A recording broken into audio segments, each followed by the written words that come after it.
Hello everyone and welcome to the Constructive Criticism Network. This network is here to help you improve at Magic the Gathering at every level. From Pauper Leagues to Top 1000 Mythic, we've got you covered. If you want to hear the entire network, head on over to our sponsor at CCMTG.com, where you can hear each and every show, each and every week, and check out their sponsor, MTGO Traders, and tell them that the CCMTG Network sent you. Now sit back, enjoy the show. From YouTube, podcasts, and more, here's this week's episode from ConstructiveCriticism.com.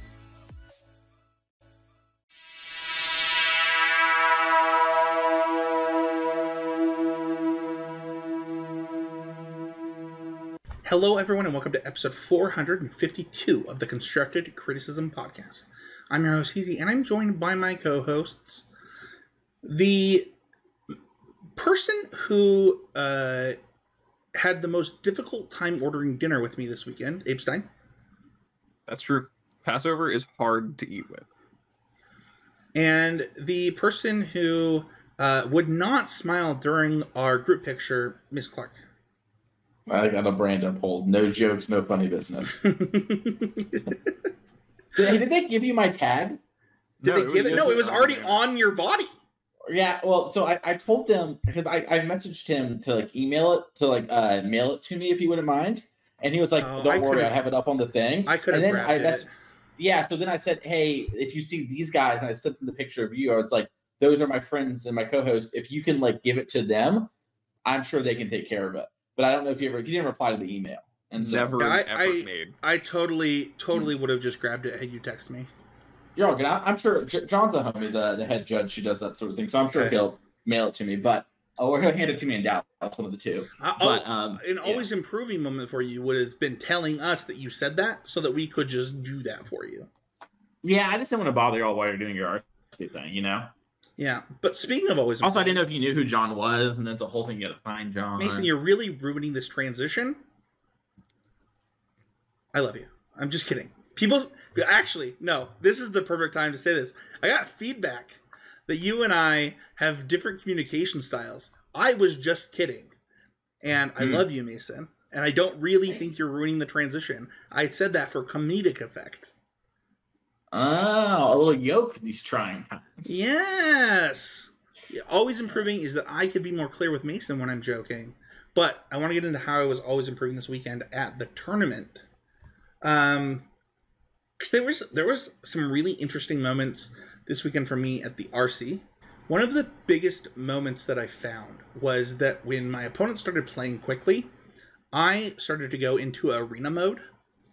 And I do not play arena to practice good Magic. I play arena to understand what a deck is trying to do and move on in a lot of ways. It's practicing bad habits, and I should really stop. But they were able to trick me into taking game actions what felt like almost at random. I'm being a little hard on myself, but I had a pretty big always improvement with it actually happened while I was watching Abe play in day 2, where I remember the amount of time I used to spend on my game mechanics and having decisive reasons for why I drew a card this way, why I responded this way, why I did things in a certain way, and I don't have that right now because I've let them lax in the last 4 years. And you might be asking yourself, why does this matter?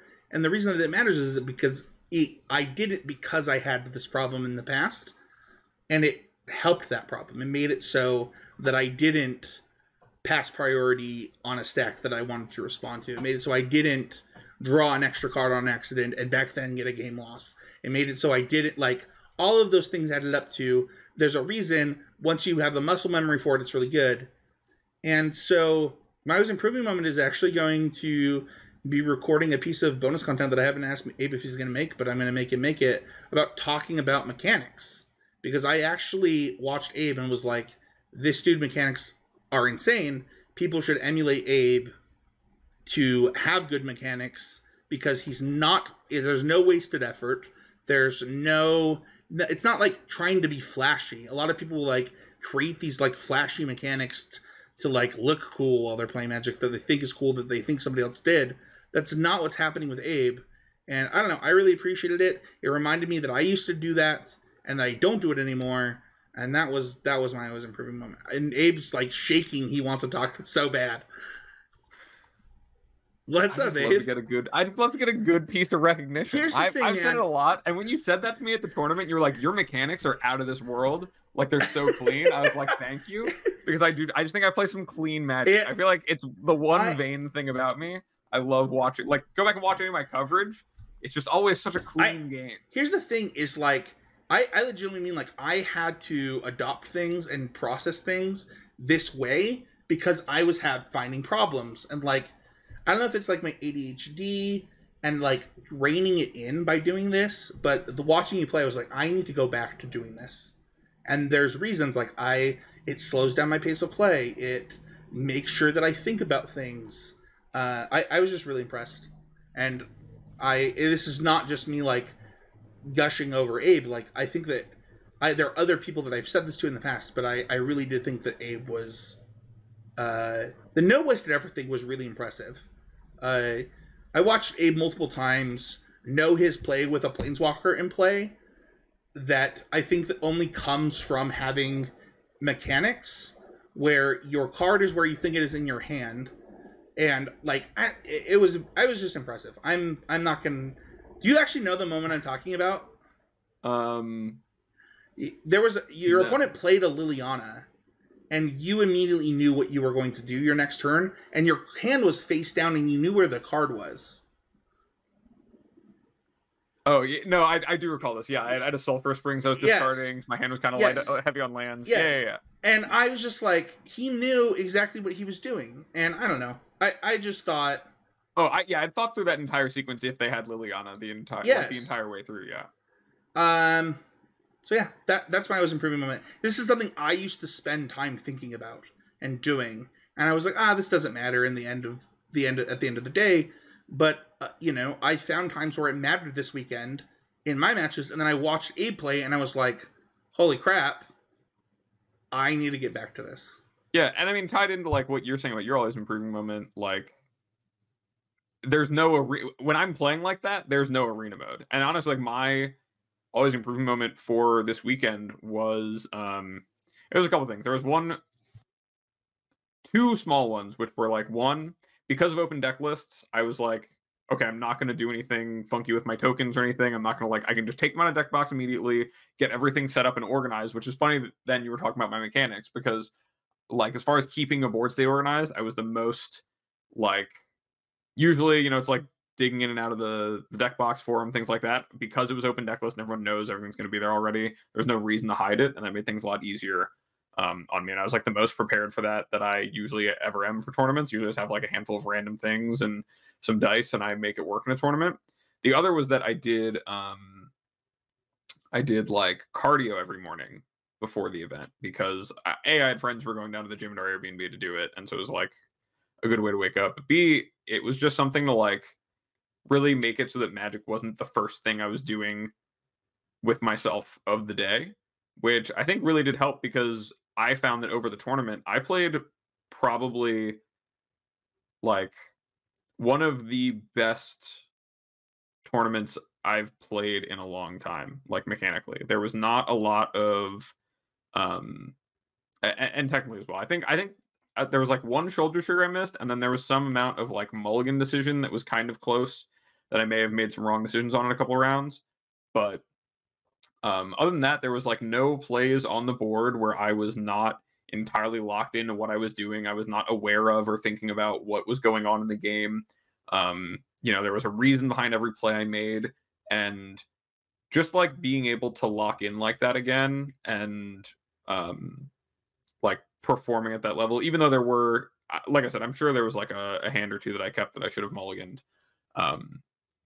But down to like, really just thinking through every duress or every combat, like every single decision point I was at, I was just really engaged and thinking it over, and that really, really added up. I was very proud of myself with how I played overall this weekend. Like there was no punts, there was no blunders. The games I lost, I felt I lost, and the games I won, I really felt that I won due to following that. And so that was just like, maybe a couple of things that added up to some amount of that. you know, like maybe putting the extra effort into making sure my mechanics were going to be as clean as possible. Having everything laid out for me made it easier to focus. Maybe open deck lists help with that a lot, because before the match even started, I was looking over every card in their deck, making sure I knew, you know, what it was I was playing around, or after sideboarding, I knew what my game plan was and what kind of hands I should be trying to keep, or what cards were important and how I wanted things to line up. But whatever it was a really, really big one for me, and I hope to carry that into the rest of how I play, because that was probably the performance of the match for me. Even though I wound up going like 8-6 at the end of everything, I felt like I was really, really happy with and proud of just every part of my preparation process and my play on the weekend. That's right. Being happy with your play and your preparation is so much of it, and like winning and losing like doesn't actually matter all that much, like outside of like hitting the qualification thing, right? Like it's much more about the process and setting yourself up for long-term success and being happy and that sort of thing. Like match tournaments pump out losers in the sense that like very few people actually win, and the RCs are a weird example where like you can actually kind of win all the way down to top 48, right? So it is a very different experience than the normal one. So I'm happy that you're happy with it, because that's such a big part of that. Yeah, and one last thing that I forgot about is that, like, as a part of this whole holistic, I just feel like I had a really great tournament, even though the result wasn't what maybe I would have wanted out of a tournament where I felt I played this way. I started the tournament 0-2, and then was just battling back the whole way, and never once, even though it was like, you know, my back's very much against the wall if I'm really playing this event to try to qualify for the Pro Tour, never once did I ever feel like emotionally discouraged. Never once was I like counting myself out. Was I looking around elsewhere, you know, for what it was I was doing? I wasn't thinking about the 10K. It was just like the whole way through, I was really locked in. And it really was just like a tournament that I was really proud of. So yeah, that's all I really have to say on it. I actually just want to compliment the Magic community on that, because it actually did feel like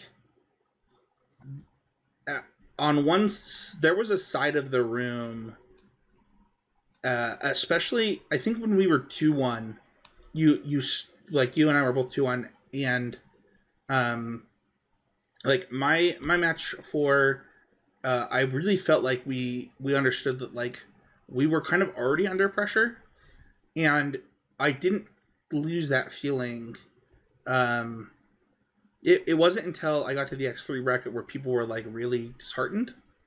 And what was funny is like in my round 6, I told my opponent, I was like, you know, he was already disheartened. I beat him game 1. I was like, hey man, I need you to stop, like, because it was a local Utah player. His name is Tyson. I think he's way better than he thinks he is. I think that he was disheartened to play against me, and I like told him, I was like, hey man, like if you're gonna beat me and knock me out of this tournament, I need you to like turn around what you're saying right now. Because like you're gonna make you're gonna make a run, and I think that as a whole, I noticed that like that there was a positivity in the room, where like you usually get like a lot of salt, and I think that people felt it in a lot of different ways, and the experience was positive for people that didn't make day 2, people that, you know. I don't know. It was electric.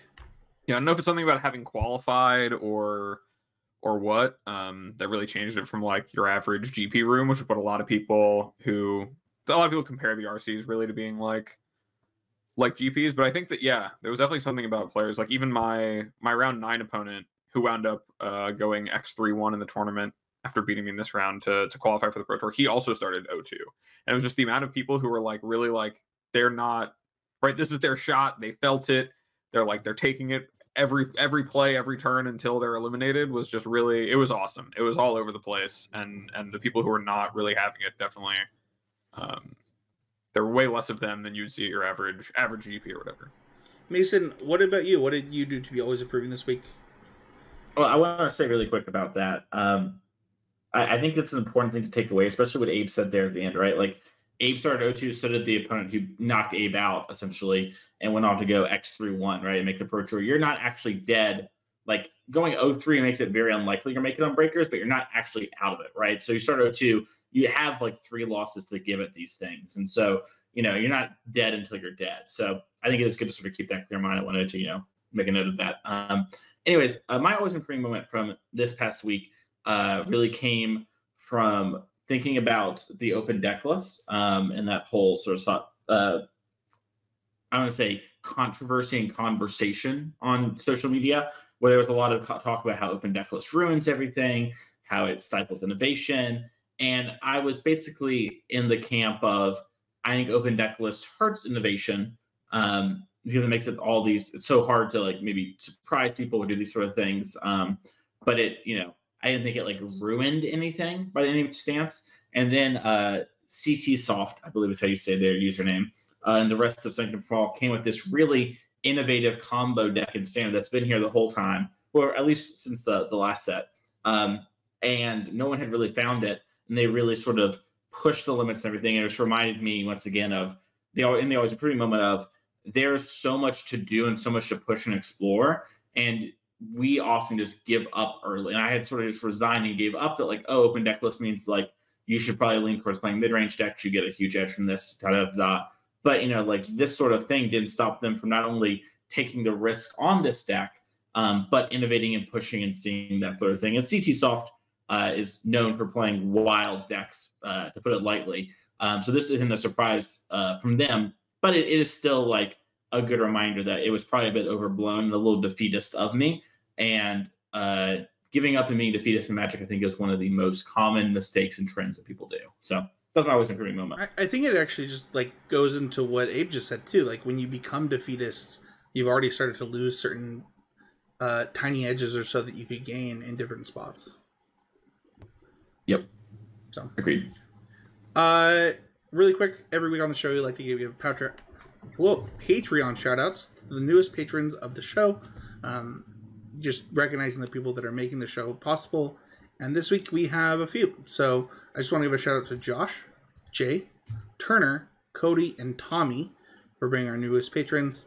Some of these people elected for the $10 entry, $10 a month Patreon benefits, which include free entry into our quarterly tournaments. I will admit that I did not remember that I had forgotten to do this until this moment. And they will be up either tonight or tomorrow with a link in the show notes before the show is posted to register for that tournament. So really exciting and just really grateful. Like I don't remember the last time that we had 5 new patrons, and if that doesn't say how great Standard was and how great this tournament was, I honestly don't know what will. So really quickly, just want to remind people that if you're listening, you own a company, you want to sponsor the podcast, hit us up. Let us know. I got to talk to Sam Black of the Drafting Archetypes podcast about some potential ideas this weekend for sponsorship and for new Patreon awards, and it was really cool to kind of see how he's been thinking the same way that I have, and what we can do to kind of help the network and things like that. And then also got to see some of the swag store products. We had multiple people in Constructor Criticism t-shirts this weekend at the event from the swag store. And just want to let people know that there's going to be updates to the swag store if not this week, then next week. And that, we might change things. One of the pieces of feedback that I got was, I don't know how much the swag store is giving you. It's not giving us a lot. Basically, every purchase is like $1 for us or so. I try to keep the cost as low as possible. But I just really appreciated seeing those at the tournament and things like that. And I want to give a shout out. Let's go to our main topic, and for those keeping track at home, because this is also feedback we got given, this is a main topic episode, not a Training Grounds episode. If you want a complete list of Training Grounds episode, become a patron so that I can take a day off to do that. So, we're going to do Pioneer Power Rankings today.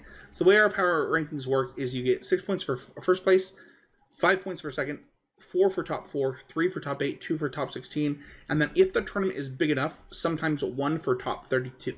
None of the tournaments were big enough to add 1 points for top 32, so they're all top 16 points. And this comes from the last 4 Pioneer Challenges as of 4/11, and then the 5K at MDX Oakland. That was I think a 5-slot RCQ. I don't know how a 5-slot RCQ works, but or maybe it was probably a 4-slot. Was it okay? That's how NRG does it. Nice. Like they had a Pioneer 5K, I think the same weekend or maybe the weekend before, and we do 4 slaughters there. So with that being said, I got some. I'm not gonna bury the lead. I'm just gonna talk about the top 8 decks by points, rather than doing honorable mentions and trying to figure it out, because we're in Magic. We're just in the top 8. Blue X Spirits, that's blue, white, and mono blue. Thank you so much for the feedback, Mason and Abe. Came in with 11 points. Mono Green came in with 11 points. Phoenix came in with 12 points. Hidden Strings came in with 15 points. Gruul came in with 19 points. Black Red Mid came in with 26 points. Abzan Fang Gang came in with 28 points. And Blue White Control came in with 38 points. With that being, we'll start with the honorable mentions. We have Phoenix, Green, and Spirits. I'll dive in really quickly. Simple summary. You've got a tempo deck, you've got a combo deck, and you've got a mid-range combo deck. How would you describe Phoenix, Abe? I would say Phoenix is I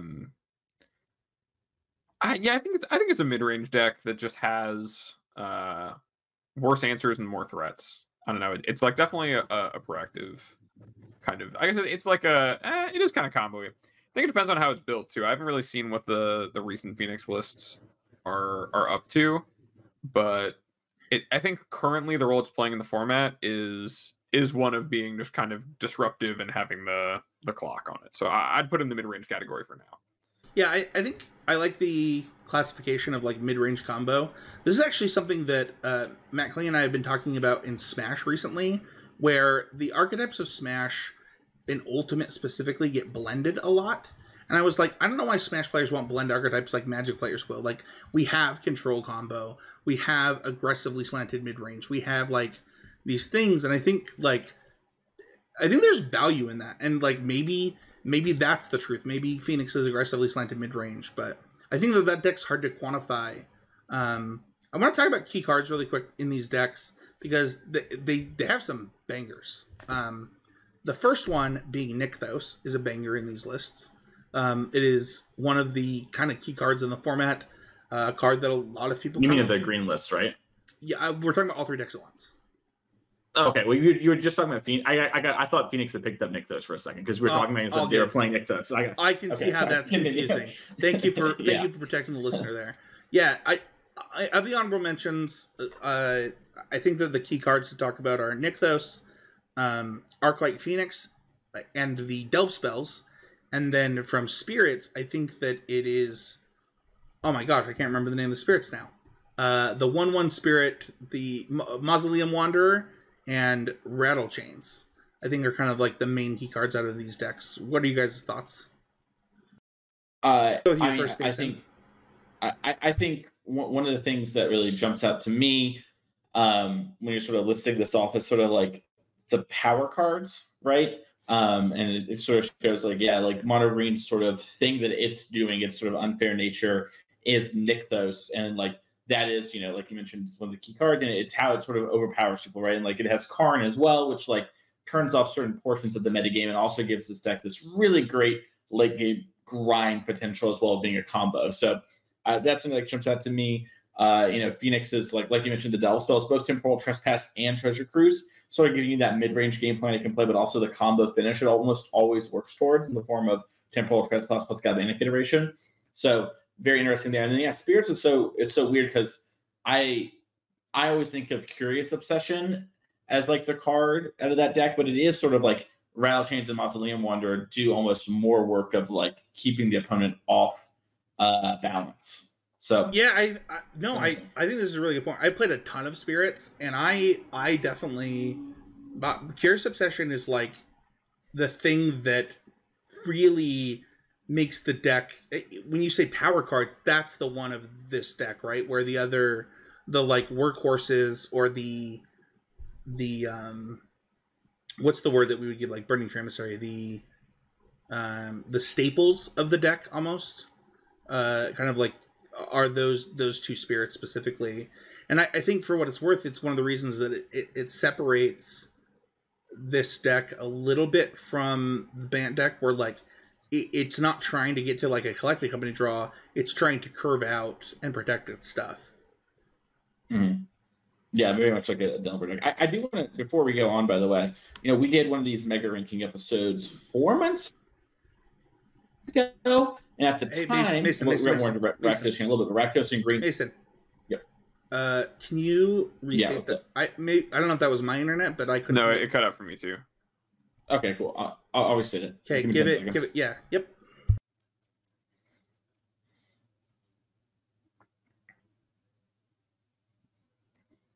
Yeah, I do want to take a moment to notice, like, we did one of these episodes 4 or 5 months ago, and at the time, the 2 top decks were red, black, and mono green when we did the last Pioneer Mega Rankings. And right now, mono green's here at the bottom.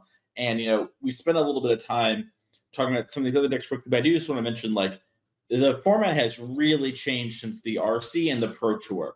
The lack of pressure put on the format and the amount of things that people got wrong, like decks like Lotus Field was sort of assumed to have bad mono green matchups, and to be fair, they were the way they were built at the time, but players just didn't put the work in. There wasn't the incentive. And since the RC coming back, the RC starting the Pro Tour coming back, we have really seen sort of an innovation, and we've seen green sort of take its role as Tron in the format, sort of this thing that punishes mid-range decks, goes big, but is very much beatable and like a fine deck, but not the best thing ever. And it's a real dynamic change from where we were 5 months ago.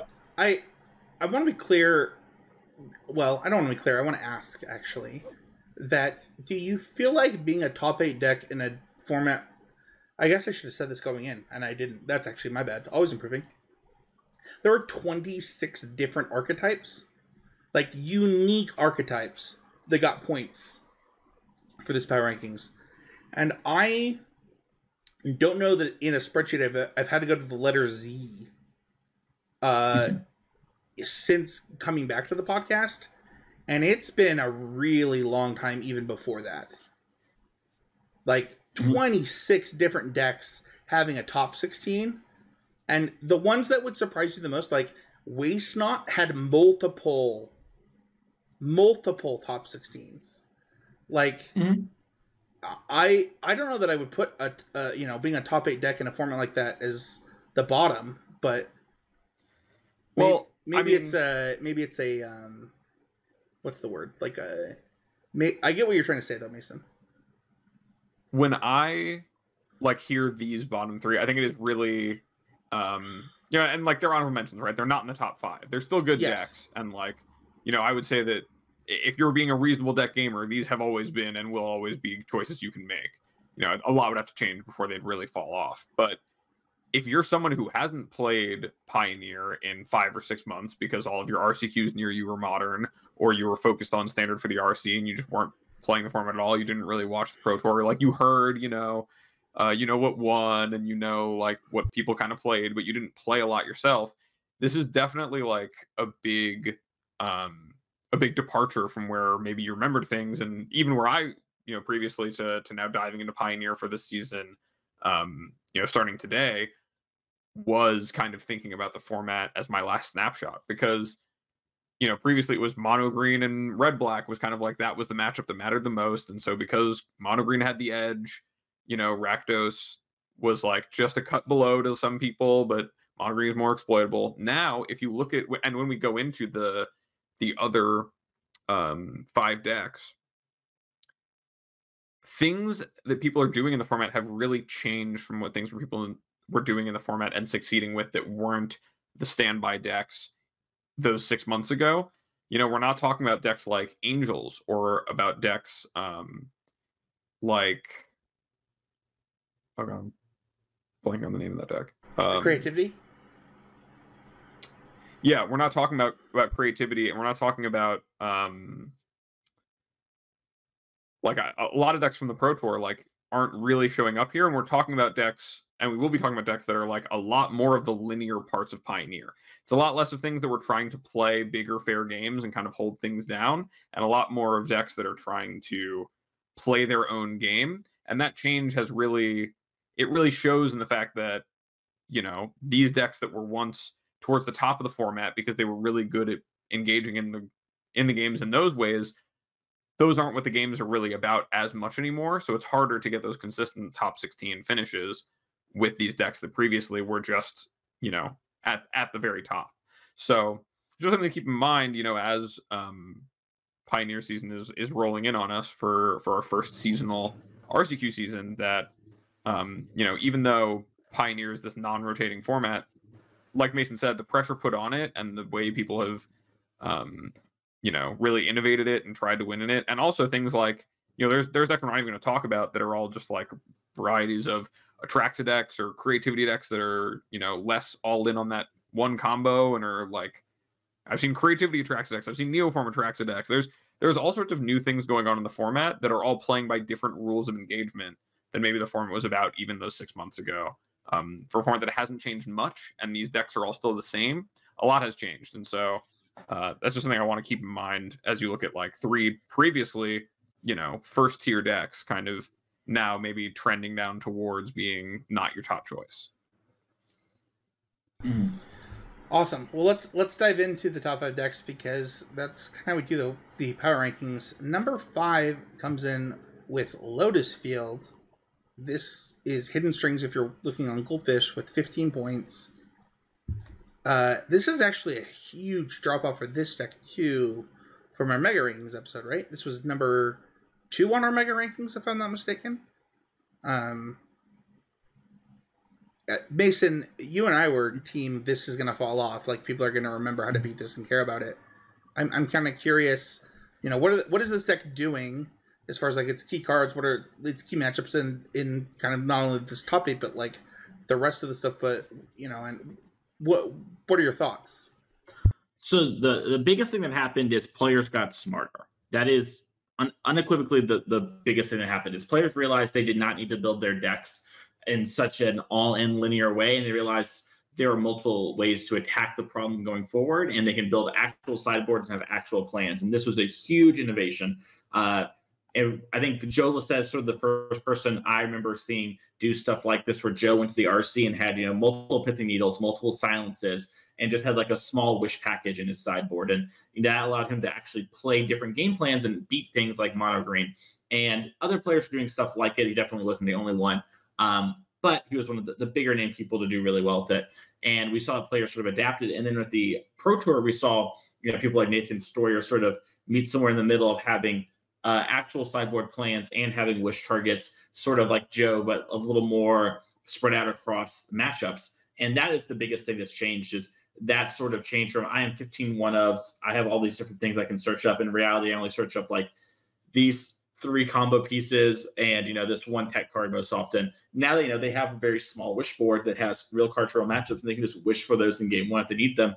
And then also there's been another innovation recently of the Peer into the Abyss build, where I know people like Xwell, Will Kruger are big fans of that deck, where you don't have any sort of tutors in your main deck. You just peer into the Abyss to kill your opponent a bunch. You sort of draw half your deck once and then loop drawing half of their deck and them losing half their life over and over again. And while that build's a little more complicated, a little harder, it sort of leans into the, hey, I don't need to have wishes in my deck. My deck can be more linear and have a better sideboard plan.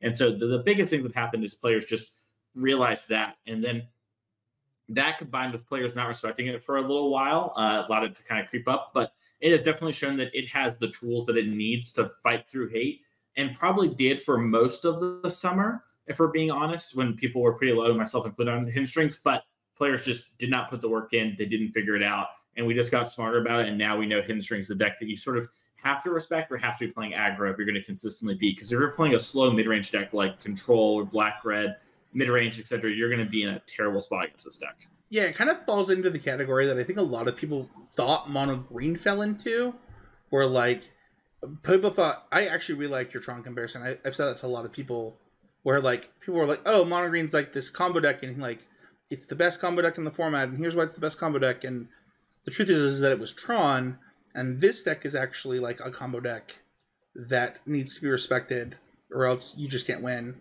Whereas like Abe, you talked about rules of engagement, but like Hidden Strings does this interesting thing where, we see it drop in this power rankings, and I don't think that means that it's not good. It just means it's being respected. Right? Yeah. Yeah, exactly. And those are just 2 different things. Whereas if you had asked me, I want to say like last summer, I think Mason said it perfectly. Like when I was, talking about this deck with Matt Kling, I would say this deck is unplayable. Like I don't even think that like I didn't even think it was worth the effort. And I don't know. It's really interesting to kind of see the change there. What are your thoughts, Abe? Yeah, I mean, I think that calling mono green Tron is a little disingenuous because I still think this deck is Tron and mono green is really E-Tron, if that makes sense, to follow the analogy, right? Mono green it's doing the whole like I'm going to make a bunch of mana and have something kind of unfair going on, but also a lot of its best draws will just put creatures in play that are hard for you to deal with and really snowball the game on. I think the difference. I don't know that I like that comparison though. I can see Mason's hand. I don't know that I like that comparison though, because like, I have not looked at the data. I'm like Abe. Like I've been full focus on standard, and so like most of my things are going to be questions on this week's show. Does Hidden Strings have a good black red matchup? I would assume that like it would struggle.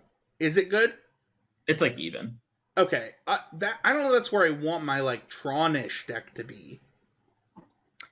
Yeah, but Strings is like a heavy mulligan deck that consistently. I'd say sure. Okay, that's fair. Yeah. It's actually just the hardest deck to interact with profitably, right? Like the way that red black is trying to beat it is with some amount of discard and pithing needles, and but what Hidden Strings has going for it is that it will, if the pilot is making good decisions, playing well and mulliganing well, then it will put you to the test of end this game before I go off, and it does that pretty well against decks that are not interacting with it, which is why, when I talk about rules of engagement, I think that when we last took a snapshot in the mega rankings, and this was really high up there, this is part of that just downstream shift of why it's fallen. Other people have started to play by those rules too. They say, okay, I need to make sure that I'm goldfishing fast enough to race Hidden Strings in some amount of the time if my deck isn't interacting. And so, you see decks like Greasefang go up in value, and decks like Neoforming Atraxas because they have Thoughtseizes and counterspells, and they're doing something quickly that is going to try to take over the game and have their own goldfish speed, and that's really caused a need for adjustment where a deck like mono green can't do more to speed up, right? It was really good at fighting through the things people were doing to disrupt it, but it can't get there. Whereas Hidden Strings, you just can't really interact with without really trying to. And sometimes when you do, it still beats you. So, that's really when we talk about why Lotus Field went from, 2 to 5. I think it's because the rest of the format moved around Lotus Field, not because Lotus Field got any worse. I think that's still really good. I agree. Let's talk about the next deck that I think moved up, if I'm not mistaken, and that is Gruul. This deck is the deck that, if I am jamming Arena in Arena mode, it's like one of my go-tos in Gruul vehicles. Some people call this deck boats. Some of them don't play vehicles, but just like Gruul with some number of the key cards being like Scavenging Ooze, 8 Elves, if you're playing vehicles or Crown War, and then one of the truths of this deck is the power of Seaga's Chariot. This deck has, I don't know, it almost had the most finishes, but it had the fewest top 8s with the most finishes for these power rankings, which I thought was really interesting. It also just spiked a bunch recently, right? It only spiked one event, yeah. Mm-hmm. It was one of the decks that spiked. So that's actually a really good point. Something that maybe we should add to our show notes is like, how did the power rankings happen? Because I think that it's interesting to inform the data on this, where like the decks that won were, I believe, Gruul, Black Red Mid, Blue White. We can actually just pull that up. Let's actually say that really quick.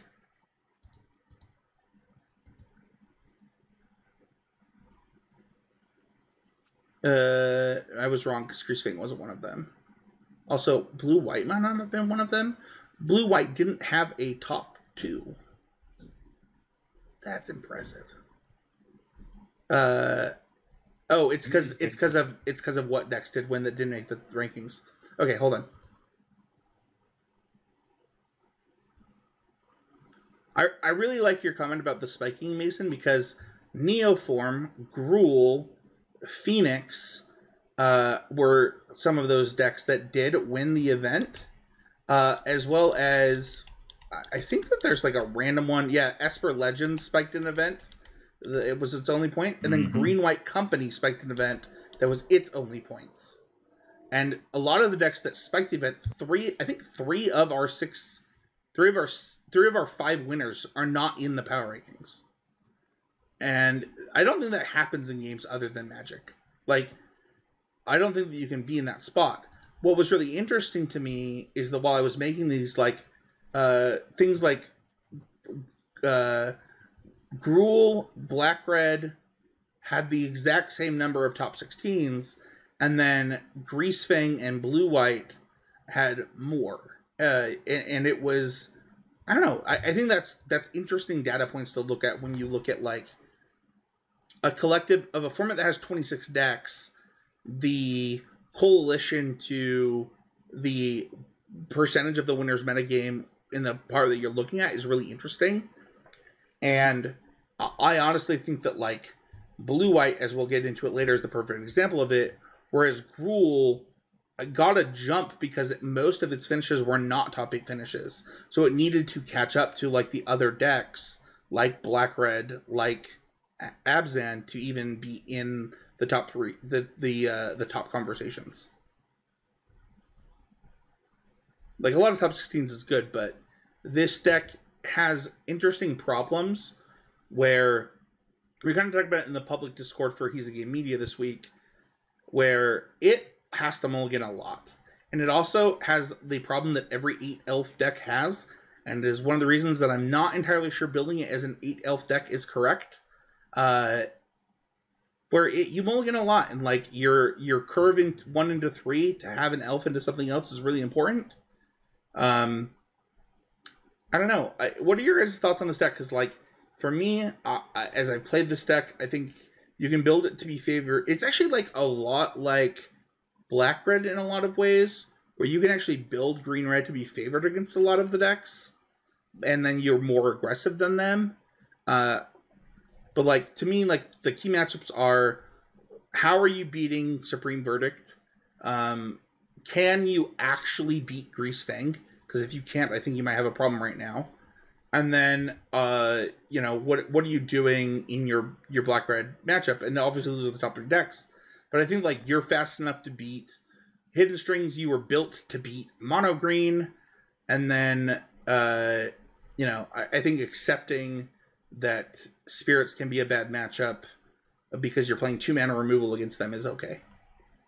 Yeah, I mean, my opinion of Gruul has always been that it is, especially in its current configurations, it's kind of like coin flippy against the different flavors of linear decks, because it itself is a linear deck, but it's a little inconsistent at being a fast linear deck in the way it needs to be to beat something like Lotus Field or Greasefang. It has tools to beat them, and it has game plans to beat them, but you know, but where the real edge in the deck is that it has that, and then it also is just inherently a little bit favored against Black Red, and like just about as good, if not a little better than Black Red against Mono Green. So, you know, historically that was kind of where it was at. Now it's still in the same position. I know that coming into the Pro Tour, a lot of the narrative was that Gruul was just the best like level 0 deck. It was just really proactive, you know, strong, had a lot of what you'd look for in something. It was not ever going to be a bad choice, an unsafe choice, played a lot of the best threats. And that's still the case. So it doesn't really surprise me to see it up here. I think it's one of the most played decks on Magic Online in the challenges. But it also, it does have big exploitable holes, like you were saying, where this deck, in my experience, has never been good at beating the card Supreme Verdict. If you're going to cast a Supreme Verdict ever, it just feels like your deck can't quite come back from it, and that's because your deck is a pile of creatures. And so, man, you are tooting my horn. This podcast is not about my beliefs on Gruul, but this is a deck that I plan to like do a lot of Patreon only coverage of going into this RC. So RCQ season, yeah, sorry. Yeah, I would just say that, you know, it doesn't really surprise me to see Gruul coming in here. I think that like it's just not as good a racing deck, and it's not as good but it's also not as easy a deck to shut out as some of the racing decks are, right? You can't just like build a sideboard or have a plan that immediately knocks out what Gruul's doing, because its fail rate is creatures. We talk about that a lot on the show, where when your fail rate is playing creatures, then you're going to win a lot of games where you play some creatures and your opponent dies. I mean, honestly, I think that's the fail rate of some of our honorable mention decks, right? Like, you look at mono green and you look at spirits, and that's part of their problem, is that you're forced into not playing spells in a lot of cases. Like, because you just can't play that many spells in some of these decks. And what's funny is, like, if you wanted to fix the problem with what is happening to Gruul, you want to play like some of the Domries. You want to play, like, you wanted to play Planeswalkers, and like the impactful Planeswalkers in this archetype are things like 4-mana Domri, 3-mana Domri, 4-mana Chandra, and you know, if that's the case, like, you have to cut things like a Crone War, which really help you in your mono green matchup, which is like one of the reasons this deck exists. So it is a balancing act that this deck has. Mason, you actually are really good friends with a few people championing this deck, so I'm kind of curious on your thoughts. Yeah, I think Gruul is like just sort of an aggressive mid-range deck. That has sort of been my take on the deck. And I think what Abe said about how it is like not as fast as a typical like something like mono white is, but in exchange you have a lot more grind. Which, by the way, worth noting, mono white was like our 4th most played thing before, and is now not even mentioned here. But we'll move past that. How crazy things have changed in that department. But Gruul is sort of just like a fine deck, and things like, you know, you have a lot of different tools you can play, and things like the Crone War can help against, you know, like green and red black and mirrors. You know, that's about the board. But then you can also play, you know, things like Hazoret or Chandra or Luca. You know, you can play more vehicles that solve some of the Planeswalker matchup. Sorry, the Wrath problems and sort of the heavy deck. So there's a lot of different things you can do with this deck, and there's a lot of different ways you can go. And it's really interesting to see sort of players week to week take it to the sideboard, because, you know, we saw one player at the Pro Tour, I believe they went 8-2 across constructed rounds, and their sideboard plan for blue-white control was they just played 4th run Silence Breaker, though a new one, and just can't lose. Straight up, that card for me in this deck has been insane out of the sideboard. I don't know who that person was, but great call. Like, that card's been so good. Yeah, and like, you know, there's a lot of tech like that you could do, and the deck is just really good. And, you know, I don't have much to add. Just the fair rate being creatures is incredibly low. I would say the one thing I would say is that we mentioned how it has to mulligan a lot because you're trying to go 1 to 3, but I also think that's a real strength of the deck. When it does mulligan, it can mulligan into really strong draws. Like going land into Bone Crusher Giant into Seeker's Chariot is like on the play, wins a lot of mull to 5s. No, it's true. You know? And that's a strong thing. It has the good mulligans. Yeah, going 1 to 3 is just that good. Yeah. The next deck on our list is Black-Red Midrange, and this deck, in a lot of people's estimation, is like the best deck in the format. But, you know, kind of like some of the other decks we talked about, I think the rules of engagement has changed, and this deck has fallen a little bit. I'm kind of curious. Abe, you and I worked really hard on this deck during an RCQ season. I don't know, where do you think this deck stands right now? Like, what are the kind of the key cards that people need to be playing to be successful, and like what are the key matchups?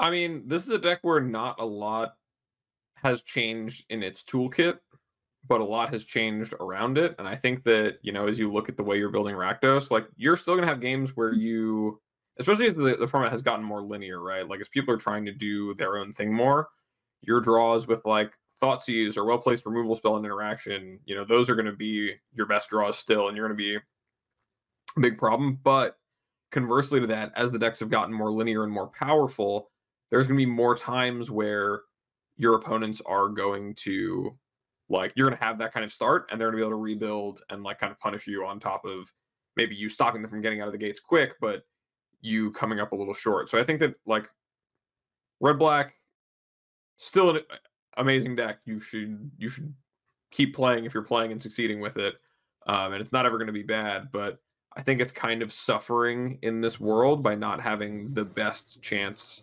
against these decks that are starting to get powerful enough that, you know, just a Thoughtseize into a creature, into a Fable to make sure you have the next wave of interaction lined up, usually in the form of removal, is really good. But I know that It's Mason has been playing a good amount of Red Black, so I kind of want to see what his thoughts are.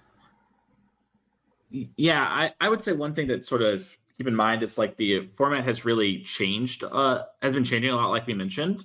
And that changes a lot of what's happening for Rakdos, because Rakdos is really a deck that figures out what's going on, builds its deck to have the answers to beat those things, and just sort of, you know, powers through until people change stuff up. And we've been seeing so much stuff. I don't want to bury the lead on blue-white control here, but like, you know, that deck figured out like a whole new transformational sideboard plan that helped it a lot against Rakdos decks and really changed the dynamic of the games. Things like the Atraxa deck popping up really preyed on the fact that, you know, everyone was playing a bunch of power word kills. Atraxa's an angel, you know? That plus Stubbs in the deck, it's really easy to protect yourself there. And so many other things, too, along those same lines, where things are popping up that punish Black-Red. And, you know, Abe and I were talking about this a little bit before the show. And, you know, I would say a bunch in the podcast how every Pioneer deck was sort of 2 cards away from being a bad Modern deck. But a bad Modern deck would be the best Pioneer deck. And every deck's kind of gotten a card, and they've all gotten a little better. And so Rakdos is still, you know, picking people apart with Thoughtseize, but in like Thoughtseize and removal, but it's getting harder as decks get more synergistic and they get more powerful, and they're able to actually power through getting something, you know, broken up from them. They lose their most powerful card, but now their second or third most powerful card is enough to maybe recoup a bunch of that. So a big difference in the format for sure. I played a lot of this deck when I was trying to decide like how hard I wanted to queue for. I think it was Atlanta, and one of the things that I came away from is like you have to care about a really wide format with this deck. And so I actually think that you know, if you're getting ready for your RCQs, one of the things that I would think about and some of the key cards is I actually think that cards like I literally have this card on the tip of my tongue. I'm so mad at myself. Go Blank is really important, where it serves multiple roles. It's not great at them. It's a little worse on the draw, but it does its job.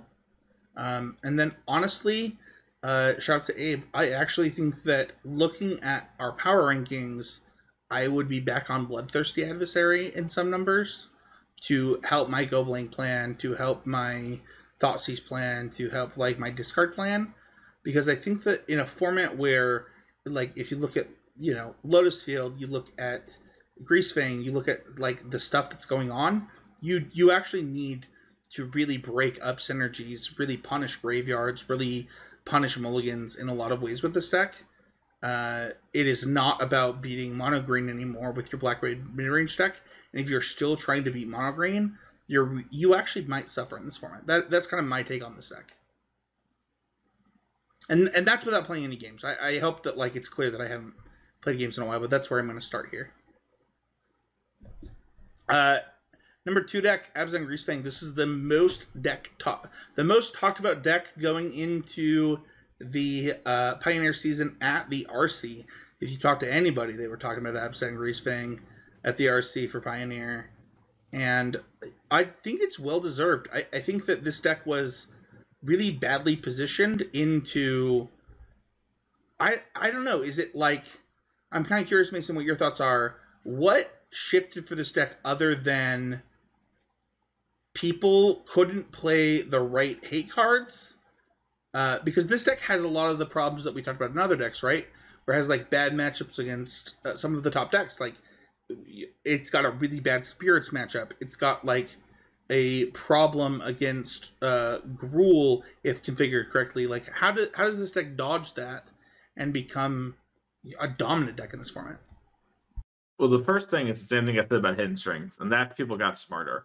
After the Pro Tour, Team Handshake came out with the Traverse build of the deck with things like Scrapwork Mutt that really sort of added to the consistency of the beatdown and allowed for cards like Traverse the Open Wall to be worked into the deck. And they really came up with good plans, and that really helps a lot. You know, going into the RC, Greasefang was a thing that I know that we worked on a little bit, but didn't put, I think, nearly a good enough work or time into. And these Team Handshake players played it or Lotus Field, and both decks came out so much stronger for it. and just had a lot of really good plans. The other big thing, like you sort of mentioned there, is some of the other decks around things changed, right? Like when one of the most popular decks in the format plays Karn the Great Creator, so your combo doesn't work if they're on the play. That becomes a really hard thing to do, even if you can sort of solve the matchup in other ways. So things like that changing really helped. This deck has like other problems and things rising up. It's funny, like to me, everyone's been really touting Greasefang, but a lot of my experience from the format has been from the position of Rakdos and of Neoform recently. And Neoform just eats this deck alive. Like they just can't actually beat a Resolve Atraxa. And that's like not to say it's Absent Greasefang's bad. It's just like the Fang deck just falls apart sort of in response to an 8/8 Atraxa there. So like whatever, that happens. You have bad matchups, who cares? And then from Black Red, I've actually, maybe Derek's gotten me pilled too much, but I kind of think the matchup's not as bad as it was before.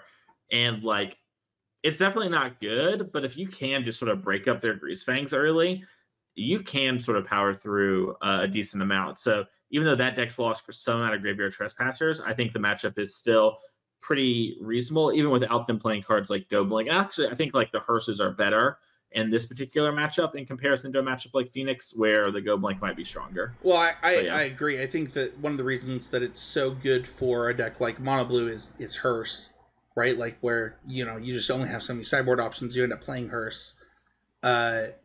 What's really interesting to me of what you just said is I actually don't even think that you even need Graveyard Trespasser in this deck, because so often like you don't actually have the time to do it, to make it work, because they're just going to go off in a different, like they're going to sequence in a way that it doesn't matter. Abe, you're nodding your head. I'd love you to dive in.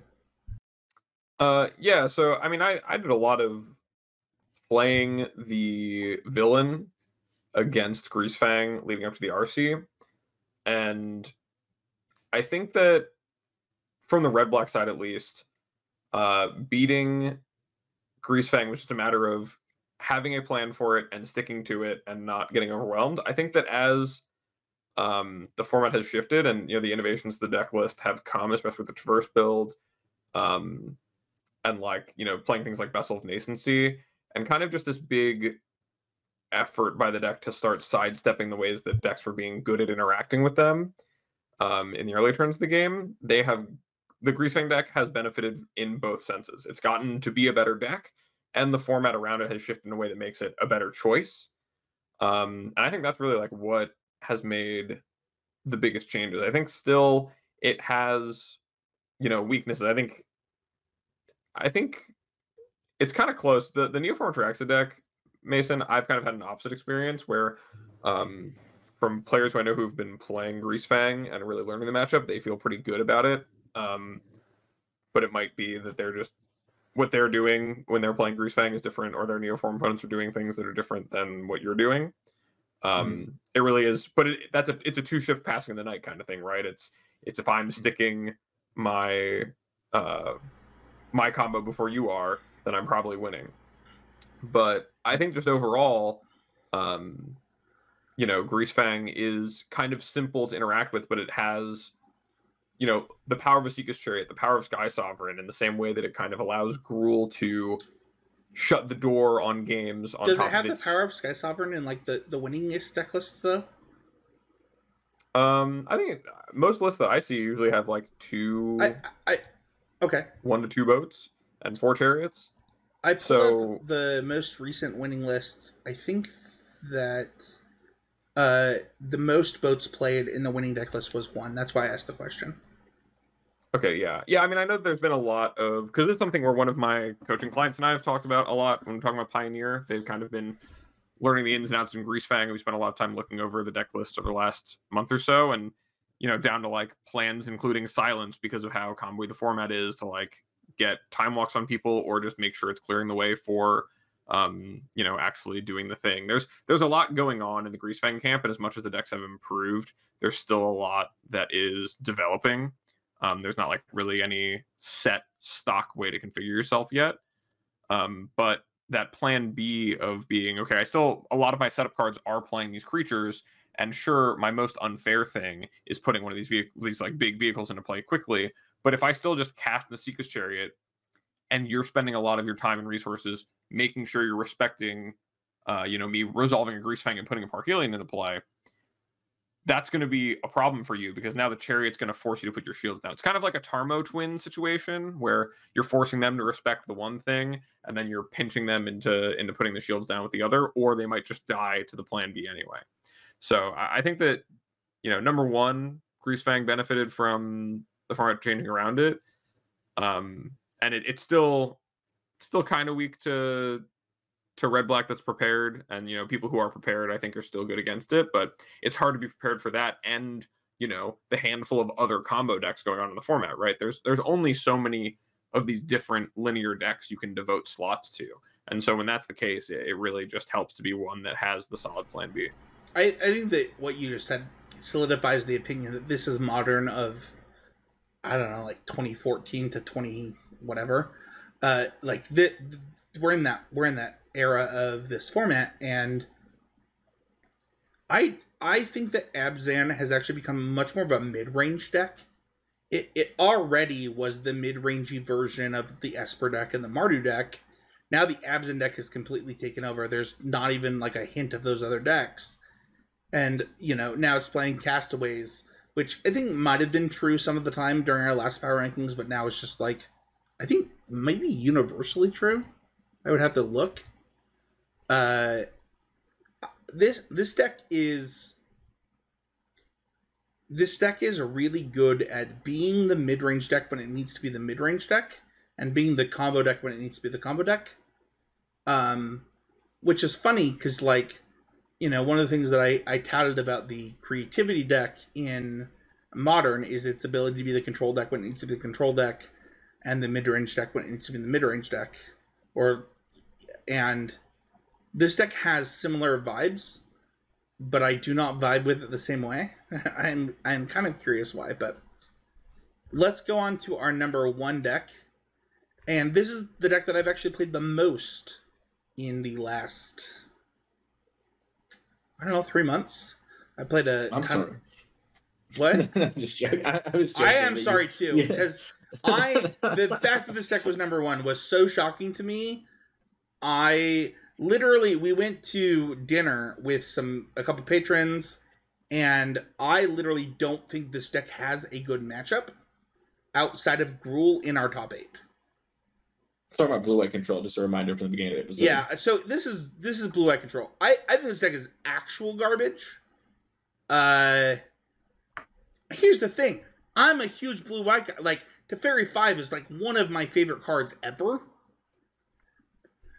And listen, this deck is really good at punishing bad mulligans. It's really good at punishing it's really good at punishing like bad starts. It also doesn't have to mulligan that often, because like it's like got the blue-white thing going for it.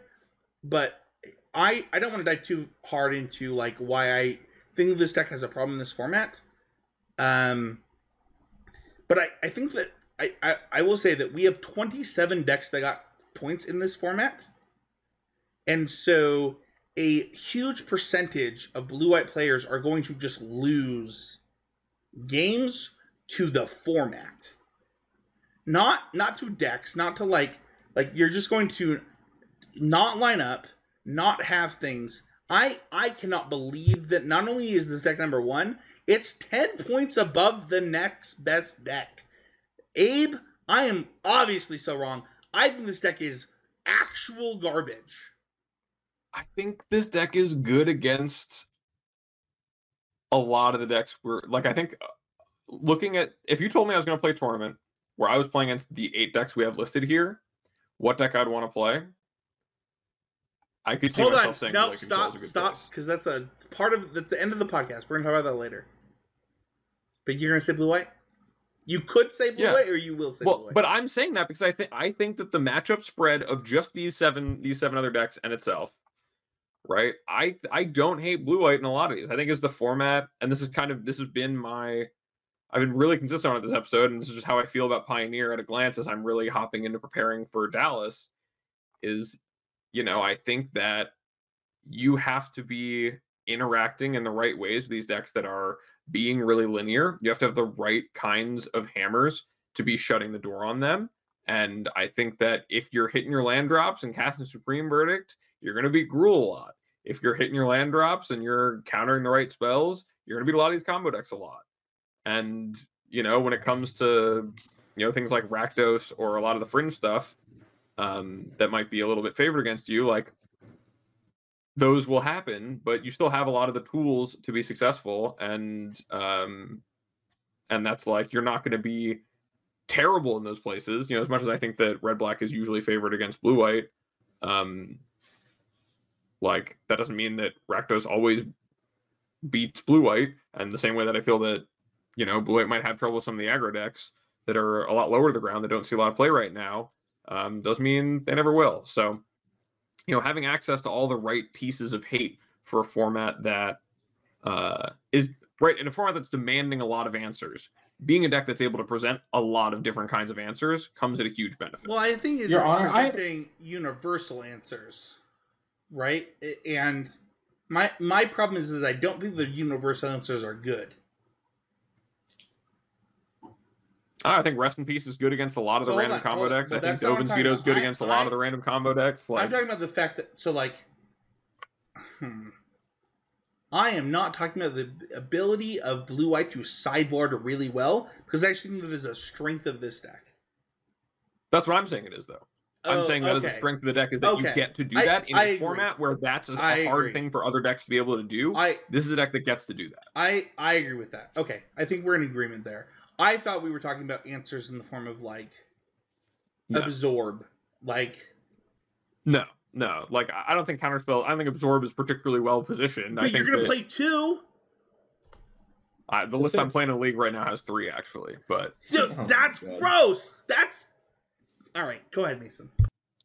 Your Honor, I would like to ask several questions of the defendant, Abe Stein. Abe Stein, true or false, during the 2017 modern SCG era, you were known to be playing Electrolyze. Is that fair to say? I would like to be the 5th. Okay. Your Honor, it's fine. We can move past it. That's fine, Your Honor. I will move on to my last piece of evidence. Abraham Stein, is it true or false that you were known to play Lyra and Baneslayer in your Jetpack control decks in the modern format during the objection? That was good. That was great. I don't even understand your complaint here. But I also didn't play that. I didn't play that during that time. I was playing a lot more Humans and Hollow One. Just actual objection, though. That was the correct. Alibi. That's the correct way to do that. I don't even understand the complaint here. I was not registering Celestial Colonnade at the time of the murder of my character here, Mason. No.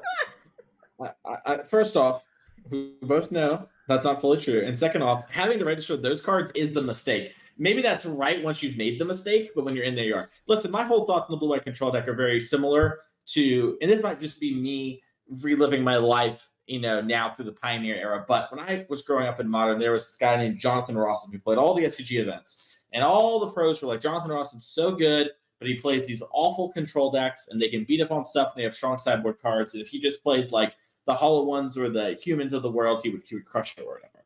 That was what, you know, everyone said all the time. And I feel like blue-white control is kind of in a similar-ish spot. I will say that I think the cat sideboard plan was a really good find, and that gave it a bunch of points on our power ranking. Like, I played this at an RCQ, and one matchup where I bordered it in because it was Gruul vehicles and I was already going to win. It was awful. I mean, that's not true. Yeah, the cat plan's really good. Like when people weren't expecting it, though. Yeah. Right? Like if people aren't expecting that, they cut all their hate. Like, that first week of it was a good find, and that is part of our power rankings of the data here. So I do think that moves the needle a little bit, having transformational. But I do agree with y'all that its sideboard cards are incredibly powerful. And I think that is the big strength of this deck, where maybe it's game one, it doesn't have, you know, like, very strong answers, and it's really leaning on Supreme Verdict being a powerful card along with the Wandering Emperor. But it's post-board game, it has these strong sideboard cards that can sort of go the distance in some matchups, and that is powerful. I don't think I'll ever play blue-white control in a format where, like, the counterspell of choice is 3 mana. That's just not going to happen, and this deck is incredibly beatable, and, you know, if people want to beat blue-white control, they can. And so I totally agree. fine deck, though. If you like it, play it. Here's the thing. I think this deck is like a totally reasonable choice for your RCQ, and I'm not going to pretend it's not. Like, I just like transparently like had attempted suicide like 3 days before I played this deck on RCQ, and I was in like the worst mental state of my life, and it's why I approached the tournament the way that I did. And I don't know. I think this deck has really big problems. Here's the thing, and it's gonna feed into Abe. I don't know that the problems can't be solved by just adding a color. Like, adding red actually seems... Oh, Abe's saying no. I actually don't think that seems really bad to me. Your mana gets so much worse. I don't know that it does. Anyway, I haven't done it yet. I honestly, I actually wonder if, like, adding an energy package to this deck fixes some of its problems. What energy card do you want? I'm getting lost in this one. Okay. I haven't done it yet. Hold on. I'll let you show me what that looks like one day, Spencer. Yeah. I haven't done it yet. Hang on. Fryfall, Long Tusk Cub, is it a cat? No. Is it? We need to know. It's a cub. Oh my gosh. Would that be the sickest sideboard ever? Oh my. No, it's a cat. Is it a cat? Hold on. Wait a minute. We want to be cooking with cats. One, a 2, and a 3. Hold on. Grab my we just went island. from Jessica to band so fast. We've lost the plot. Yeah, Could you imagine? I don't understand. After playing an RCQ round, I wanted a 2 and a 3. We have to stop. Hold on, we have to stop. This is not actual publishable content. Yes, it is. No, it's not. No, we've already got complaints. We have to stop. Give me 10 seconds. I will reel it in.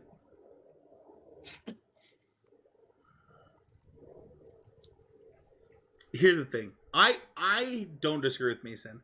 This was shocking to me, and I'm willing to be wrong. I just want to talk about like where I believe this deck stands. I don't believe that you can build a good deck that is good against Greasefang, Black Red, and Gruul at the same time already. And then we also have to include Hidden Strings, which I think it's kind of a buy for you. Like, I think that one's free. So, but also you have to like... What? Why is Hidden Strings the buy? Because they don't do anything? Alright, here's the thing. I don't subscribe to the I have a 6 mana do something card in my deck against you specifically, so then it's a good matchup for me.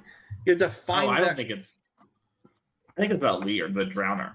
I can't spell Lear's name. You can't counter spells. And so you just... you're saying it's about Lear. Okay. Alright. Yeah. How does that card resolve? It can't be countered, and spells can't be countered. So that card gets into play. I don't have a Wrath already. We'll just go off that turn. Well, yeah, you only play it. Wait, you play it... Oh, okay. That is not bad. Like you said, you're way better. You're way better than my opponents for what it's worth. That is not how this has played out for me. Wow, that's crazy. That I'm better than the average Utah RCQ grinder. I have literally never played that matchup in a Utah RCQ. So thanks for dunking on Utah, butthead. I was talking about Arena, but all right. What?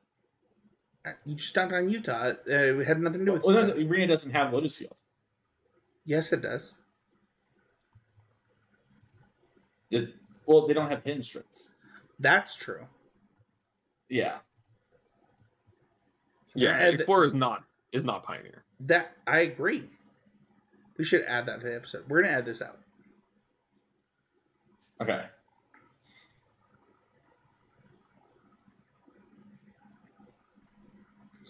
I also think that like blue-white is good against green on the play and bad against it on the draw. And I think it's bad against Phoenix and bad against Spirits. I don't understand how this deck has points.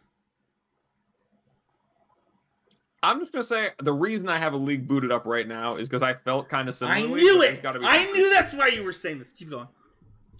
I'm just saying that there has to be some truth there, and that's what, like, and I do thinking about it in a positive light instead of a pessimistic light, I see where a lot of those strings come from, and I'm not going to discount that. I did this. I literally, you know what? It was a bad time to do this. I won't pretend it wasn't, but I also was like, you know what? I think as a person that has won a lot of matches with blue-white control. With a lot of the cards in this deck, I could figure this out in this format. And the truth is like, I don't know, maybe I was cutting too many edges. Maybe I just need to accept more bad matchups. But I don't know. I did not like this deck. And I am shocked how well it did. But I'm willing to be wrong. Like, I literally messaged a teammate that we were going to play multiple leagues with this deck during this podcast. Because I need to know. So. With that being said, what would you play, Mason? This is where I'm at. This is my struggle right now. Is I hate all the decks. They all hate me. Atraxa loves me. I love Atraxa. I understand Atraxa. People haven't adapted yet, and that's what I'm kind of waiting for. People are just now starting to get to understand what Atraxa is actually doing and understanding that it's a combo Delver deck. And so I'm just. Are you talking about the Neoform deck? Yeah, the Neoform Atraxa. Okay, cool. Yeah. Yeah, that deck's just a combo Delver deck. You just have Stubborn Denial, Thoughtseize, and big creatures that dodge a lot of the removal in the format. And it's like pretty fine. I really like playing it. I don't know if I would play it at the RC tomorrow if I had to, but I'm playing Atraxa for right now. And, you know, maybe I'm playing Mopey Old Red Black otherwise. I don't know. I'm not in love with the format. Yeah, so tomorrow, I might surprise people. This is not on our list. Tomorrow I'm playing Creativity. I think that looking at the blue-white decks, they don't have a really good plan for the Creativity plan of the Channel Fireball deck. Mason, you actually talked about this. I want to be clear. Why did people switch to Atraxa?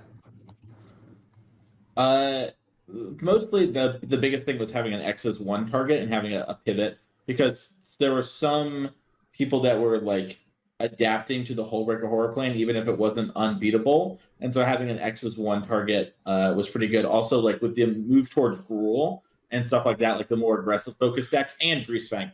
I'm really curious to talk to these people who play Greasefang and being Atraxa, because putting like even just as a 7/7, like Neoform is an 8/8, but in the Creativity build, it's a 7/7 lifelink that's to trample fire. Atraxa actually does seem really good in that specific matchup.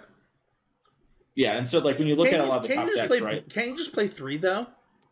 I guess it doesn't work on the combo build. Yeah. You only, because it's legendary too, so you only ever want X1 anyways. So like maybe you could play 2 so you can refuel and do it again. But I know that like against Red Black, it's a lot better than Hullbreaker Horror, and the combo is kind of awkward against Red Black anyways, so it's kind of good there. Greasefang, I think it's really good. It sort of stabilizes you. And then just a bunch of the like Gruul, it's really strong. Like Gruul kind of has to keep in their Crone Wars against a lot of the decks that play Atraxa, because they just have to try and swing through it. But it's really rough. I'm gonna play Creativity for a little bit. I think that what Mason just said hit on something that I was already thinking, which was like 2 Atraxa, 1 of each of the combo piece. So where you go from there, it's just not that hard to refill with Atraxa. So and it's the same number of combo pieces you had in the modern deck for like creatures. So that's kind of me. What about you, Abe? I think I would probably play Greasefang. I don't know. I'm kind of in the same spot as Mason, where there are iterations of Pioneer I have liked more than this one.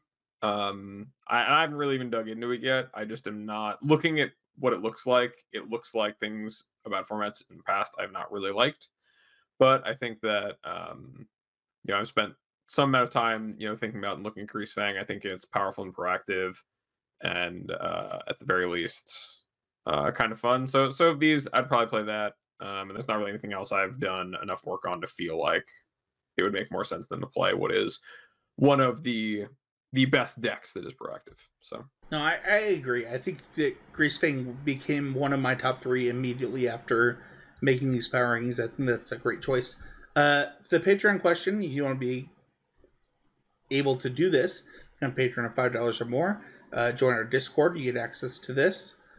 Is how do you start working on a new format? I've only recently played Modern the last year and want to pick up Pioneer for the RCQ season. Oh, that's a great episode for that.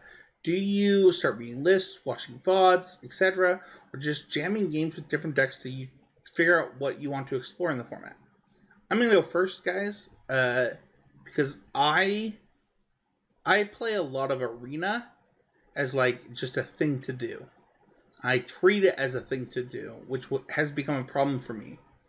But as I approach the RCQ format, I'm going to switch to MTGO. One, because Pioneer's on there. You get to play against actual Pioneer decks, actual Pioneer cards. And I would say that you should, one, focus on the format in the best way to play it. So last format we had Standard, and I want to be clear how I actually think Standard ranked. Because I actually think that Standard challenges were the #1 way to prepare and play Standard and understand your own deck. And I don't think that was clear to people. I think the second way was actually Standard. I don't know if they're called leagues or events on Arena, where you have to play against people who were betting money on Arena instead of just playing Arena matches on ladder. And actually the third way was playing was actually playing leagues on MTGO, which suddenly started to fire on MTGO for that format. And I think lastly is actually local events before anything else. And I think that is really wild that we have that many options to play Magic events. And if you look at Pioneer going into this, I'm going to rank them #1, Pioneer challenges. #2, probably Pioneer leagues. #3, Pioneer local events, like RCQs and stuff like that. And #4, maybe I will accept that you are practicing a deck and Explorer if you have the exact same cards before you go into a league. But it's really hard to, when you go into a format like Pioneer and the exact format isn't on Arena, it's really hard to not move over to MTGO. Mason, you actually have a code. People can save some money. I know you're always promoting. How can people save some money to do this? Yeah, so the code is UseMe_5SJ. That way you know to use the code. So yeah, Man Traders, if you want to sponsor the podcast, reach out to me, ccmtg.info@gmail.com. It's one of the ways to do it. We can go. We can talk about it. One of the Patreon questions is, how would you start working on a new format? I've only really wait. We already did that. You already asked that. We're in the middle of that. Thank you. Yeah. So do we want to go back to No, hold Mason on. reading? Do you want to just have Mason read the code and then have Mason Nope. do his answer? Nope. The next thing would be, I don't even remember what I said. I'm so upset. All of Utah is Just throw it to flooding. me. Yeah. What? Just throw it to me. You had finished your point. Yeah. Okay. Mason, go ahead.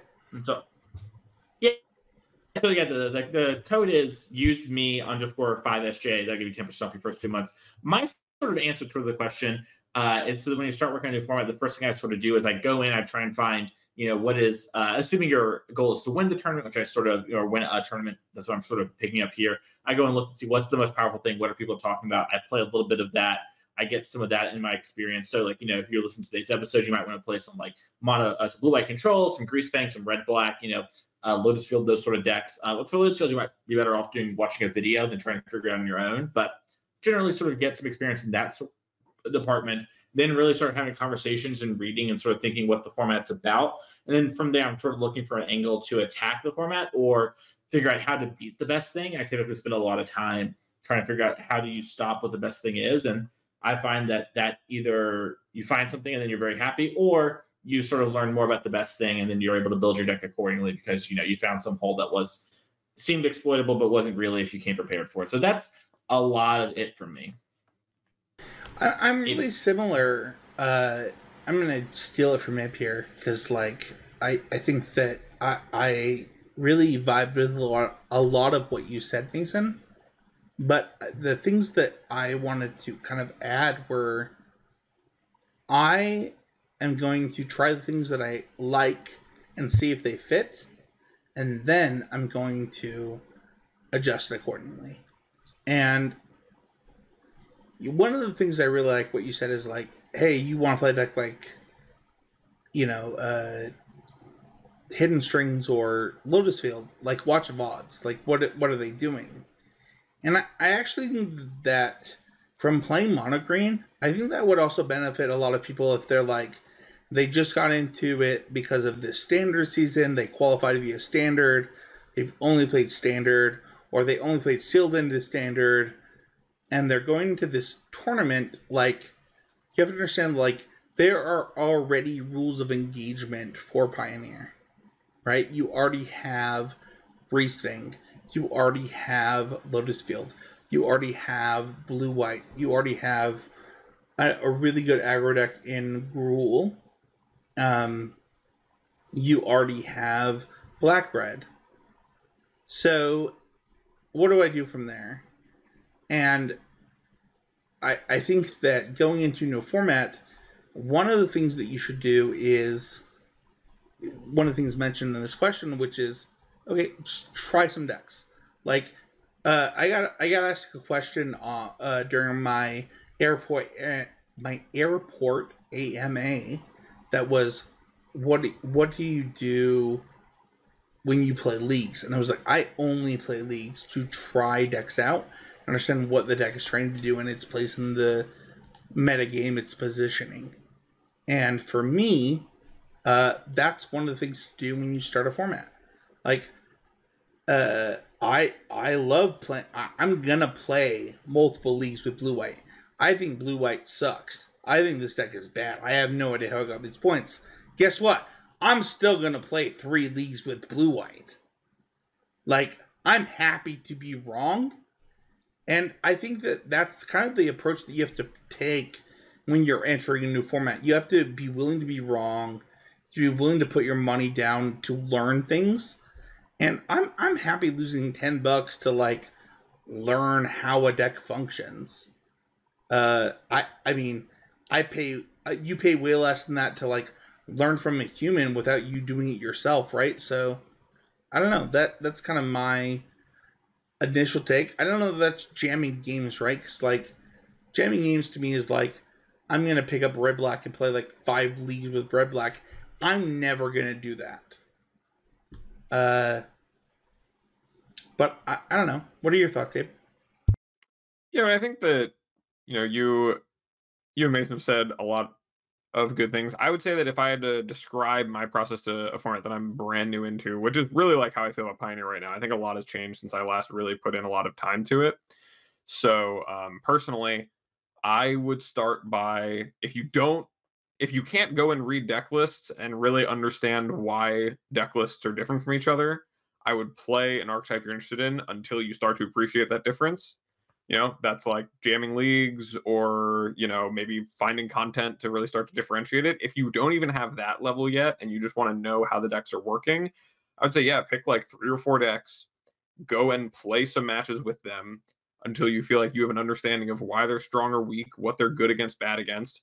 Personally, I write that stuff down and then, review that and let that picture for you. Okay, what is it I'm interested in moving forward with? And then start to be like, okay, now that I kind of have a picture of a few of the points of the format that are important, why is it then that someone would build their deck in this way, right? Kind of play until the deck list makes sense. Then once the deck list makes sense, get back to playing around with those numbers internally, and then really just tune it down from there. Love that. I hope that answered that question. You want to leave a YouTube comment? That's one of the best ways to join the conversation for the show. You can join the Patreon Discord, the He's a Game Media Discord, the YouTube comments.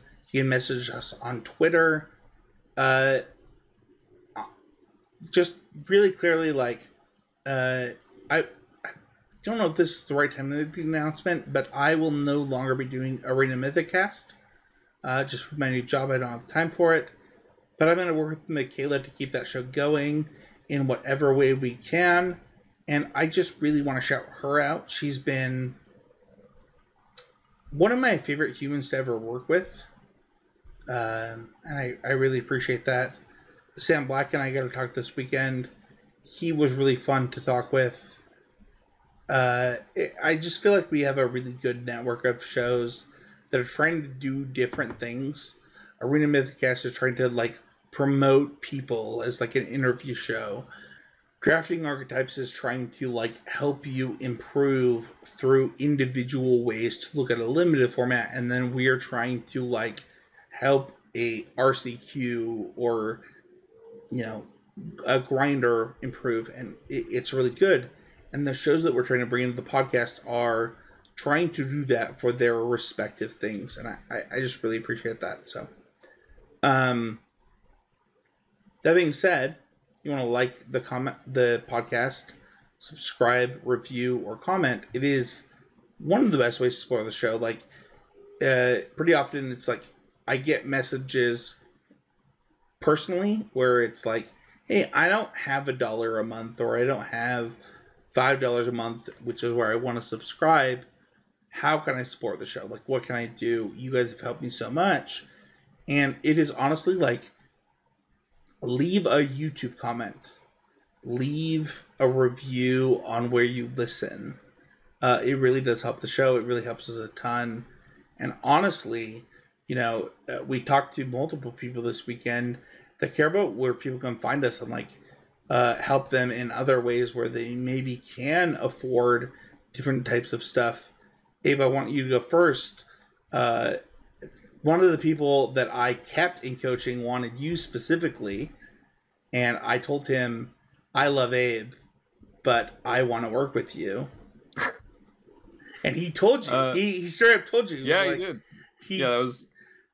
I told you. I wasn't lying when I said it to you, Abe. I don't know why you would lie. What? I got to keep Mason humble somehow. I got to keep him. Got to keep his job. You got to keep him hungry. But yeah, if you wanna find me, you can find me at twitter.com/morenothings. My DMs are open if you're looking for coaching or whatever. You can also email me at morenothings@gmail.com. And that's really it for me. How about Mason gets to plug his job? Mason has the best job though, because Mason is the coolest of all of us. He literally has a poster of him. I do have a poster of me at the RC. That's what you get for winning tournaments. You can find me over at twitter.com@MasonEClark. You can find me over each and every week over at Card Kingdom writing an article. This week it's all about Pioneer deck lists going in with new cards with Mom, so that's pretty exciting. You can find me over at twitch.tv/TheMasonClark. And if you're looking for coaching, that is my full-time job. You can feel free to reach out to me on social media. Once again, that's Twitter @MasonEClark or via email. I have a bunch of you who use that. That's great. Just put like coaching in the description so I see it. My email is MasonEClark, CLARK @gmail.com. And you can reach out to me. We can have a conversation about that. It's not just playing leagues. So many people think we're just going to play leagues together. We're not. We're going to have conversations. So get excited. Spencer, what about you? No, I just want to really quickly say that, like, I think 3 to 5 people go that, like, I couldn't coach anymore. I just didn't have the time. And I send them to Mason because I believe Mason's pretty great. And you should hire one of these two. Like, I think that they're both really great, and I don't have time right now, but I have really cool co-hosts that both have the capability to tell you where you are at in Magic, and I might cry. And also just be able to help you there. Just like my always improvement moment this week being about like Abe's mechanics. Abe didn't do something special. He just reminded me of something that I had decided to let go of. Like, I had decided that wasn't important, but I saw how it helped Abe this weekend. And I think that's really important. People can find me at Spencer13H. I am not accepting coaching right now. I I'm full for my job, but you can reach out to ccmtg.info@gmail.com, talk about either sponsoring the network or sponsoring individual podcasts. And then, yeah, I honestly just like want to take this moment to just say, I have never had a line of human beings try to talk to me before this weekend. I'm gonna cry. And I was standing by the pairings board for, I think it was around 3, and just human after human after human saw me in my jersey and wanted to talk to me, and it was a surreal experience. I am so glad the podcast meant so much to you. If you're listening, I met a lot of people this weekend, and I don't remember all your names. It was honestly the best part of my weekend. It was actually unbelievable. Like, having people say that specific episodes helped them qualify, whether it was the episode that Mason and I did around cyborg cards, or whether it was the episode that we all did just the week before around oh man, I can't remember. There were like 5 episodes brought up. Like, it was pretty surreal, and I honestly had not, like I said, I hadn't been to a Magic event since before the pandemic, and I had forgotten what going to GPs was like for me in a lot of ways. And I just needed to take a moment to say, like, that did mean a lot to me. And I don't know, like, I am really glad that I got to experience that with Abe in a lot of ways, because Abe got to talk at dinner about some stuff that, you know, you should talk to Abe. Abe's great. It's not fair that Abe, you know what? We're just gonna get you a CCMTG like hat that you can wear with your hoodie, because then people are like, "Oh, that's Abe," because like people told me they think you're great. So, what did we learn on the show this week, Abe? You're gonna go first. I learned that Mason has been having a love affair with Atraxa for like months now. I didn't learn that. I saw that from his Twitter. I already knew that was gonna be. We didn't even. It wasn't even close to being good enough. And Mason still had to bring it up. Since it's like your bread and butter, where I can't check Twitter during the day. I can't read all of Mason's happenings. What'd you say, Mason? I said, baby, that's how we roll, you know? You love spirits, I love Atraxa, you know? I love spirits? That's the thing you got out of this episode? No, I mean, in the past you have. Oh, I love Gruul, baby. Let's go.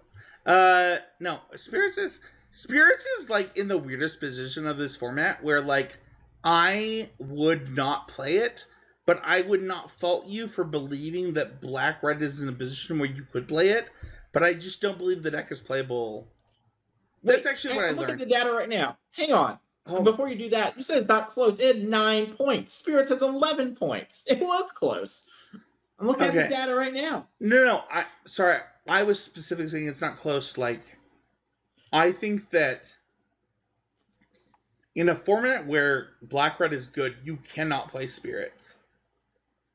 And while I believe that Spirits like dunks on Greasefang, probably dunks on like most of the combo decks. Dunks on Control for sure. Yeah, like how can you afford to play that in a format where like a ton of people are just playing like Fatal Push?